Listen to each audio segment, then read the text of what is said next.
80 tifel u tifla mill-kulleġġi ta' Santa Clara, Maria Reġina u San Nicola qasmu l-idea tagħhom mal-Prim Ministru u l-Ministru għall-Ambjent fl-ewwel attività ta' konsultazzjoni pubblika dwar it-tliet parks nazzjonali l-ġodda, il-White Rocks, Manuel Island u Fort Campbell.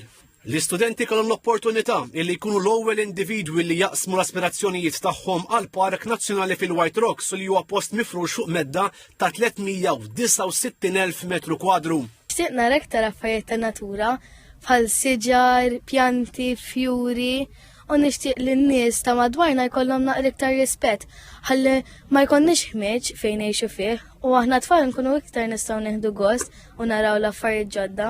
Nixtieq nara affarijiet naturali passiġar, fjuri u annimali li joqogħdu għaw ħdej il-baħar.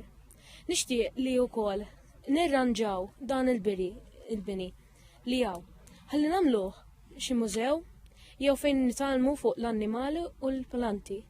It-tfal ipproponu wkoll li fil-Park Nazzjonali tal-White Rocks jinħolqu faċilitajiet sportivi bħal basketball court u skate park, kif ukoll postijiet fejn ikun prattikat sport u logħob tradizzjonali bħal boċċi u l-passju.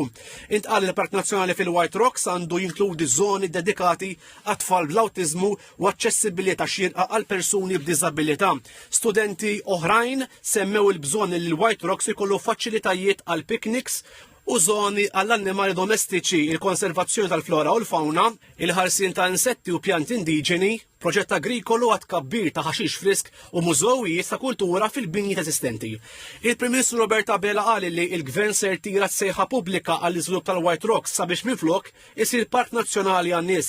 Il-Prim Ministru qal il-pajjiż għandu ekonomija b'saħħitha li tippermettilu li jagħmel dak kollu possibbli biex anki fejn hemm obbligi li saru fil-passat, il-Gvern jirnexxielu jagħti lura lill-poplu 3 postijiet biex il-familji igawdu mal-eżis tagħhom. Il-ħsieb huwa li ngħaddu fil-qrib għall-implementazzjoni ta' dawn l-idejat sbieħ. Huwa post li jippermetti tant faċilitajiet, attivitajiet ta' sports, attivitajiet tal-familja, attivitajiet li kollha iduru madwar ambjent sana għall-familji tagħna. U għalhekk sodisfatt ħafna li llum bdejna dal-vjaġġ eċitanti u determinat li nwasluh fi żmien qasir. Il-Ministru għall-Ambjent Mirjam Dalli qalet li fil-pajjiż jeżistu iktar minn 200 spazju miftuħ. Sostniet it-3 parks nazzjonali se jsiru u ħajtfasslu skont ix-xewqat tan-nies, l-iktar ta' tfal.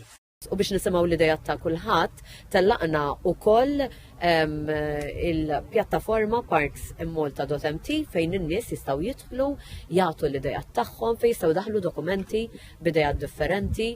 L-ebda idea mi impossibbli. Ġifieri tuna l-idejat tagħkom ħalli naraw kif l-aħjar naħdmu fuqhom. Il-pubbliku huwa mistieden li jieħu sehem f'din l-ewwel fażi ta' konsultazzjoni pubblika billi jżur parks.malta.mt.